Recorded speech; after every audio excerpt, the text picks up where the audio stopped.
जोहार साथियों, विद्या विहार में एक बार फिर से आप सबका स्वागत है। आप सभी जानते हैं कि हमारी विद्या विहार की टीम की तरफ से ये निरंतर प्रयास रहा है कि आपको प्रतिदिन का झारखंड का करंट अफेयर्स प्रोवाइड कर दिया जाए, जो कि जेपीएससी और जेएसएससी द्वारा संचालित सभी एग्जामिनेशंस में काफ़ी इंपॉर्टेंट होंगे। मतलब हमारा जो करंट अफेयर्स है दोस्तों, वो अप टू डेट आपको मिल जाएगा, प्रतिदिन मिलेगा। और जो भी इंपॉर्टेंट है एग्जामिनेशन पॉइंट ऑफ व्यू से, उसको हम लोग डेली यहाँ डिस्कस करते हैं।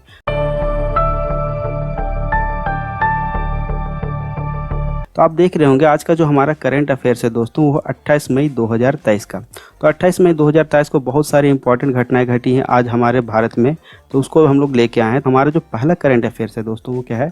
प्रधानमंत्री नरेंद्र मोदी ने आज 28 मई 2023 को स्वतंत्रता सेनानी वीर सावरकर के 140वें जयंती के अवसर पर नवनिर्मित संसद भवन राष्ट्र को समर्पित किया। वह सुबह 7:20 पर नए संसद भवन पहुंचे और महात्मा गांधी की प्रतिमा पर पुष्पांजलि अर्पित की। उन्होंने लोकसभा अध्यक्ष ओम बिरला के साथ मिलकर नए संसद भवन में भारत के राजदंड का प्रतीक सेंगोल को स्थापित किया। हवन के पश्चात श्री मोदी ने पट्टिका का अनावरण कर नए संसद भवन का उद्घाटन किया। इसके बाद श्री मोदी ने नए संसद भवन के निर्माण में शामिल रहे लोगों को सम्मानित भी किया। तो देखिए दोस्तों, आज का जो हमारा देख रहे होंगे कि आप न्यूज़ में सब देखे होंगे कि आज 28 मई 2023 को नई दिल्ली में जो नए संसद भवन बनी है बिल्डिंग, उसका इनॉग्रेशन हुआ। उनका इनॉग्रेशन किन्होंने किया है? हमारे प्रधानमंत्री नरेंद्र मोदी ने किया है। ठीक है, तो ये किस विशेष दिन के अवसर पर किया गया? तो हमारे जो स्वतंत्रता सेनानी हैं थे, मतलब वीर सावरकर, इनके 140वें जयंती के शुभ अवसर पर नवनिर्मित संसद भवन को राष्ट्र को समर्पित किया इन्होंने। मतलब जो संसद भवन नया वाला बना है, उसका उद्घाटन किया गया। किनके जन्म तिथि पे? वीर सावरकर के जन्म तिथि पे, एक स्वतंत्रता सेनानी थे। अब देखिए यहाँ पे क्या हुआ कि नरेंद्र मोदी हैं, वो लोकसभा अध्यक्ष ओम बिरला के साथ थे। उन्होंने लोकसभा के अध्यक्ष ओम बिरला के साथ मिलकर नए संसद भवन में भारत के राजदंड का प्रतीक सेंगोल को स्थापित किया। तो आप देख रहे होंगे दोस्तों, यहाँ पे हमारा जो नया पार्लियामेंट बिल्डिंग है, आप देख रहे होंगे ये हमारा नया पार्लियामेंट का बिल्डिंग है। अगर इसको अंदर से देखा जाए तो इसको अंदर से ऐसे डिज़ाइन किया गया है। अब देख रहे होंगे कि हमारे जो प्रधानमंत्री नरेंद्र मोदी हैं, वो लोकसभा अध्यक्ष ओम बिरला के साथ मिलकर संसद भवन में भारत के राजदंड, यहाँ पे देखिए, अब दिख रहा होगा आपको कि नरेंद्र मोदी जी के हाथ में क्या है? तो हमारे जो भारत के राजदंड का प्रतीक सेंगोल है, दिख रहा होगा, ये जो मैं सर्कल कर दे रहा हूँ, इसको स्थापित किया। किनके साथ? लोकसभा अध्यक्ष ओम बिरला के साथ। ओम बिरला आपको तस्वीर में दिख रहे होंगे कि मोदी जी के पीछे खड़े हैं। देखिए, इनके साथ फिर इन्होंने पट्टिका का अनावरण कर जो हमारा नया बिल्डिंग है संसद भवन, उसका उद्घाटन किया। तो देखिए, प्रधानमंत्री नरेंद्र मोदी जी के साथ कौन खड़े हैं? मोदी जी के साथ खड़े हैं ओम बिरला जी खड़े हैं। आप देख रहे होंगे यहाँ पे कि मोदी जी के साथ कौन खड़े हैं? ओम बिरला जी खड़े हैं। तो पट्टिका का अनावरण कर नए संसद भवन का उन्होंने क्या किया? उद्घाटन किया। एक और मैं तस्वीर आपको दिखा देता हूँ। देखिए, उद्घाटन के बाद इन्होंने ऐसी तस्वीर खिंचाई है। तो ये हमारे नरेंद्र मोदी हैं, आपको बाएं साइड में दिख रहे होंगे, प्रधानमंत्री नरेंद्र मोदी हैं, और इनके साथ लोकसभा के अध्यक्ष ओम बिरला हैं।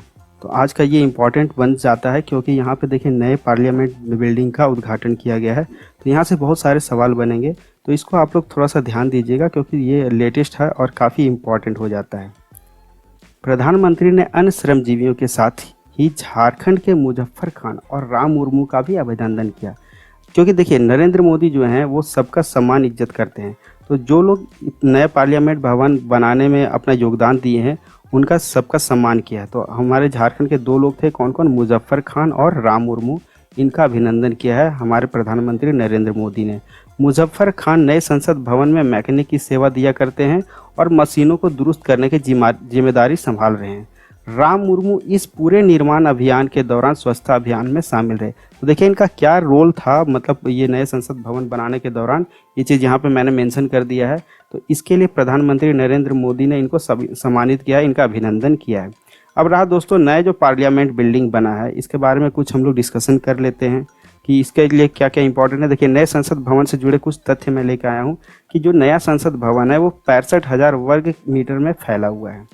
नए संसद भवन में लोकसभा में सदस्यों को बैठने की क्षमता 888 कर दी गई है। पहले तो कम थी, अब बढ़ा के कितनी कर दी गई है?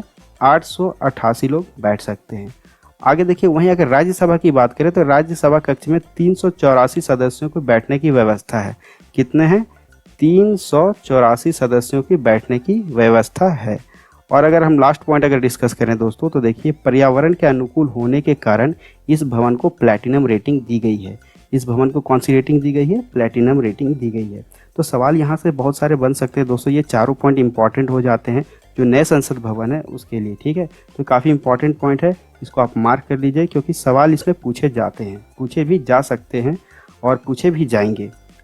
आगे देखिए, हम लोग देखे हैं कि हम लोग 2 दिन पहले डिस्कस किए थे कि जो नया संसद भवन का इनॉग्रेशन के दिन प्रधानमंत्री नरेंद्र मोदी 75 रुपये के सिक्का को क्या करेंगे? लॉन्च करेंगे। तो उसको हम लोग फिर से एक बार डिस्कस कर लेते हैं ताकि हमारा रिवीजन हो जाए। प्रधानमंत्री नरेंद्र मोदी नए संसद भवन नई दिल्ली के उद्घाटन समारोह के अवसर पर 75 रुपये के सिक्का का जारी किया, ठीक है। तो आप यहाँ तस्वीर में देख रहे होंगे कि मोदी जी 75 रुपये का सिक्का को क्या किए हुए हैं? जारी किए हुए हैं। यहाँ पे आपको तस्वीर इसमें दिख रहा होगा, इस वाले तस्वीर में, सेकंड वाले तस्वीर में, कि देखिए 75 रुपये का सिक्के का फ्रंट वाला पार्ट और बैक वाला पार्ट आप देख रहे होंगे। इन्होंने क्या किया? इसका सिक्का जारी किया है। तो यहाँ पे देखिए 75 रुपये से जुड़े कुछ जो खास तथ्य हैं जो हम लोग 2 दिन पहले डिस्कस किए थे, फिर से उसको डिस्कस कर लेते हैं ताकि आपको ये याद हो जाए कि जो 75 रुपये का सिक्का होगा उसका वजन कितना होगा? 35 ग्राम। और जो 75 रुपये का सिक्का होगा ये टोटल कितने धातुओं से मिलकर बना होगा? 4 धातु से मिलकर बनेगा, ठीक है। 4 धातु कौन कौन हो जाएंगे? तो पहला धातु हमारा हो जाएगा चांदी, दूसरा कॉपर, तीसरा निकल और चौथा जिंक। इसमें से ये कितने कितने मात्रा में मौजूद रहेंगे? तो आप देखिए कि जो ये चांदी रहेगा ये 50% चांदी रहेगा, कॉपर रहेगा 40%, निकल रहेगा 5% और जिंक भी रहेगा 5%। तो कुल मिला के 100% हो जाता है। इस चीज़ का ध्यान रखिएगा क्योंकि यहाँ से सवाल ये पूछा जा सकता है कि नए 75 रुपये में चांदी कितने फीसदी है या फिर कॉपर कितने फीसदी है, उसका वजन कितना है? तो 35 ग्राम। इस सिक्के में देखिए रुपए का चिन्ह भी लगा है, ठीक है। आप देख रहे होंगे फिगर में कि सिक्के में रुपए का चिन्ह भी लगा है। सिक्के के एक तरफ अशोक स्तंभ का सिंह शीर्ष होगा जिसके नीचे सत्यमेव जयते लिखा होगा। वहीं इस सिक्के के बाईं ओर देवनागरी लिपि में भारत और दाईं ओर अंग्रेजी लिपि में इंडिया शब्द लिखा होगा। आप साफ साफ फिगर में देख रहे होंगे, एक साइड भारत लिखा हुआ है, एक साइड इंडिया लिखा हुआ है। सिक्के के दूसरी तरफ संसद की तस्वीर होगी। यहाँ ऊपर की ओर देवनागरी लिपि में संसद संकुल लिखा होगा और नीचे की तरफ अंग्रेजी में पार्लियामेंट कॉम्प्लेक्स लिखा होगा। तो देखिए दोनों लैंग्वेज का इस्तेमाल हो रहा है, हिंदी और इंग्लिश दोनों लैंग्वेज का इस्तेमाल हो रहा है। तो एक साइड क्या इंडिया और भारत लिखा हुआ दिखेगा और दूसरे साइड संसद संकुल और पार्लियामेंट कॉम्प्लेक्स लिखा हुआ दिखेगा। यह सिक्का 44 मिलीमीटर के व्यास के साथ एक गोलाकार आकार का होगा। मतलब यहाँ पे देखिए इसका डायमीटर कितना होगा। अगर सिक्के की डायमीटर की बात की जाए कॉइन की तो ये होगा 44 मिलीमीटर। अगर सेंटीमीटर में बोलते हैं तो 4.4 सेंटीमीटर, ठीक है। तो ये सवाल अगर पूछा जाए तो इस चीज़ का विशेष ध्यान रखिएगा। 44 या 4.4, 44 मिलीमीटर में, 4.4 सेंटीमीटर में। इसका शेप कैसा होगा दोस्तों? गोलाकार होगा। यहाँ पर देख रहे होंगे गोलाकार होगा।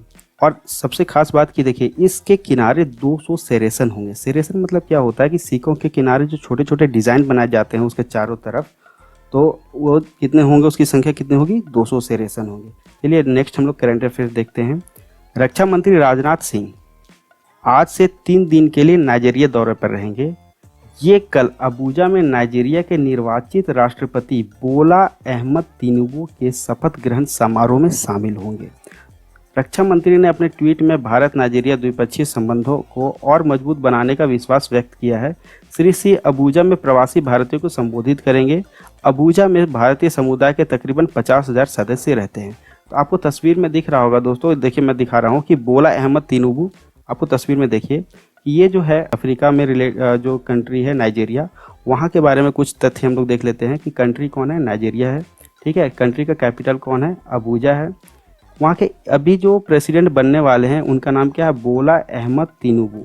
आप तस्वीर में देख रहे होंगे ये बोला अहमद तिनुबू हैं राइट साइड में। और अभी जो करंट प्रेसिडेंट हैं वो कौन है? मुहम्मदू बुहारी। तो मुहम्मदू बुहारी अब प्रेसिडेंट नहीं रहेंगे। अभी जो इलेक्शन जीता वो कौन है? बोला अहमद तिनुबू। इन्हीं से राजनाथ सिंह मिलेंगे। करेंसी अगर बात की जाए नाइजीरिया की तो नायरा है। इसका सिंबल ऐसे है एन, बीच में 2 लाइन है, जैसे हमारा रुपी रहता है बीच में 2 लाइन वैसा है। और ये नाइजीरिया कंट्री जो है, ये देश है, किस महाद्वीप में है? अफ्रीका महाद्वीप में, मतलब अफ्रीका कॉन्टिनेंट में। तो आप देख रहे होंगे बोला अहमद तिनुबू को, आप ध्यान से देखिए ये इनकी तस्वीर है। इन्हीं से राजनाथ सिंह अभी मिलने जा रहे हैं। अगर विदेश दौरा किसी मंत्री का बनता है इंटरनेशनल तो वो सवाल बन जाता है इंपॉर्टेंट, ठीक है। तो इस चीज़ का ध्यान दीजिएगा कि कहाँ जा रहे हैं वो? नाइजीरिया जा रहे हैं। नाइजीरिया कहाँ पे है? नाइजीरिया अफ्रीका का एक कंट्री है। अफ्रीका महाद्वीप का है। ठीक है, सवाल ये भी बन सकता है कि उसके नाइजीरिया के निर्वाचित राष्ट्रपति कौन है, तो बोला अहमद तिनुबू। तो इनका नाम याद रखिएगा क्योंकि न्यूज़ में आ रहे हैं ये सब। मुख्यमंत्री हेमंत सोरेन ने प्रधानमंत्री से अनुसूचित जाति, जनजाति और अन्य पिछड़े वर्ग को जनसंख्या के अनुपात में आरक्षण दिलाने की मांग की है। तो हमारे मुख्यमंत्री हेमंत सोरेन दिल्ली में हैं और उन्होंने प्रधानमंत्री से रिक्वेस्ट किया कि अनुसूचित जाति, जनजाति और अन्य पिछड़े वर्ग को जनसंख्या के रेशियो में उनको आरक्षण दी जाए। ठीक है, श्री सोरेन ने यह बात कब कही है? श्री सोरेन ने यह बात नई दिल्ली में प्रधानमंत्री की अध्यक्षता में आयोजित नीति आयोग शासी परिषद की बैठक में कहा। ठीक है, कल हम लोग डिस्कस किए थे शासी नीति आयोग क्या किया था, शासी परिषद के बैठक रखा था, 8वीं बैठक। इस दौरान श्री सोरेन ने राज्य के 3 भाषाओं कुड़ुख, हो और मुंडारी को संविधान की 8वीं अनुसूची में शामिल कराने का आग्रह प्रधानमंत्री से किया है। ये हम लोग कल भी डिस्कस किए थे और परसों भी डिस्कस किए थे कि जो हमारा 3 राष्ट्रीय भाषा है झारखंड का, झारखंड में तो बहुत सारे राष्ट्रीय भाषा हैं, उनमें से जो 3 राष्ट्रीय भाषा है जिस पे हमारे मुख्यमंत्री हेमंत सोरेन जोर दे रहे हैं, कौन कौन सा, कुड़ुख, हो और मुंडारी, ये तीनों को वो कोशिश कर रहे हैं कि संविधान की 8वीं सूची में शामिल कर लिया जाए। ठीक है, और अभी तक देखिए कि हमारे झारखंड का एकमात्र भाषा कौन है, संथाली भाषा, बस वही क्या है संविधान की 8वीं अनुसूची में शामिल है। बाकी 3 भाषाओं के लिए हमारे मुख्यमंत्री हेमंत सोरेन थोड़ा सा जोर लगा रहे हैं कि ये 3 भाषाओं को संविधान की 8वीं अनुसूची में शामिल कर लिया जाए। कौन कौन भाषा हो जाते हैं, कुड़ुख, हो और मुंडारी। आप फिर से देख लीजिए, कुड़ुख, हो और मुंडारी। ये सवाल बन सकता है क्योंकि ये हमारी जो जनजातीय भाषा है, जो झारखंड के लोकल भाषाओं में से ये तीनों हैं, तो इनसे सवाल बन सकता है। गढ़वा जिले में राष्ट्रीय तंबाकू नियंत्रण कार्यक्रम के तहत जिला प्रशासन की ओर से तंबाकू मुक्त जिला बनाने की दिशा में कार्य किए जा रहे हैं। तो देखिए यहाँ पे राष्ट्रीय तंबाकू नियंत्रण कार्यक्रम अगर ये पूछा जाए कि किस जिले में स्टार्ट हुआ है, तो गढ़वा जिले में। क्यों स्टार्ट किया गया है? क्योंकि इस जिले को तंबाकू मुक्त जिला बनाना है, इसलिए ये स्टेप लिया जा रहा है। अगले महीने की 21 तारीख यानी 21 जून की बात की जा रही है, दुनिया भर में अंतर्राष्ट्रीय योग दिवस मनाया जाएगा, यानी इंटरनेशनल योगा डे मनाया जाएगा। जर्मनी के वेनहेम में कल भारतीय धाविका ज्योति याराजी और अमलान बोर्गोहेन ने कुरफाल्ज गाला एथलेटिक्स प्रतियोगिता में अपनी अपनी स्पर्धाओं पे जीत दर्ज की। तो देखिए इनका मैं तस्वीर आपको थोड़ी देर में दिखाऊंगा, अभी इसके बारे में डिस्कस कर लेते हैं। इन कॉन्टिनेंटल टूर चैलेंजर इवेंट में ज्योति ने महिलाओं की 100 मीटर बाधा दौड़ में 12.84 सेकंड का शानदार प्रदर्शन किया। दूसरी ओर अल्मान बोर्गोहेन ने 20.66 सेकंड के समय में साथ में पुरुषों की 200 मीटर दौड़ में सबसे तेज धावक के रूप में उभरे। और इसी बीच पारुल चौधरी ने USATF Los Angeles grand premium में क्या किया, कांस्य पदक जीता है। तो ये तीनों का मैं आपको फोटो दिखा देता हूँ, तस्वीर दिखा देता हूँ, तो आपको दिख रहा होगा ये कौन है, ये ज्योति याराजी है, ये अमलान है और ये पारुल चौधरी है। इनके बारे में अभी लोग डिस्कस क्या कर रहे थे कि इन्होंने क्या क्या किया है कि देखिए ज्योति जो है वो क्या है, महिलाओं की 100 मीटर बाधा के जो दौड़ थी उसमें 12.84 सेकंड में 100 मीटर इन्होंने दौड़ लिया है और मतलब जीत गई हैं। दूसरी ओर अमलान की बात करें तो 20.66 सेकंड में के साथ में पुरुषों की जो 200 मीटर की दौड़ थी उसमें ये सबसे आगे रहे। और इसी बीच पारुल चौधरी क्या है, USATF लॉस एंजल्स में जो हुआ था उसमें कांस्य पदक यानी ब्रॉन्ज मेडल जीते। तो ये तीनों का तस्वीर आप फिर से देख लीजिए, ये तीनों ने अभी भारत का नाम रोशन किया है। तो दोस्तों ये हमारा जो करंट अफेयर्स था आज का था। तो हमारा जो कल का सवाल था, क्या था सवाल, मुख्यमंत्री हेमंत सोरेन ने सरना धर्म कोड लागू करने के साथ साथ झारखंड के किन स्थानीय भाषाओं को संविधान की 8वीं सूची में शामिल करने के लिए केंद्र सरकार से पहल करने का आग्रह किया है। तो अभी हम लोग थोड़ी देर पहले इसी करंट अफेयर्स में डिस्कस किए हैं और 2 दिन पहले भी डिस्कस किए थे, इसलिए मैंने करंट अफेयर्स में दिया था।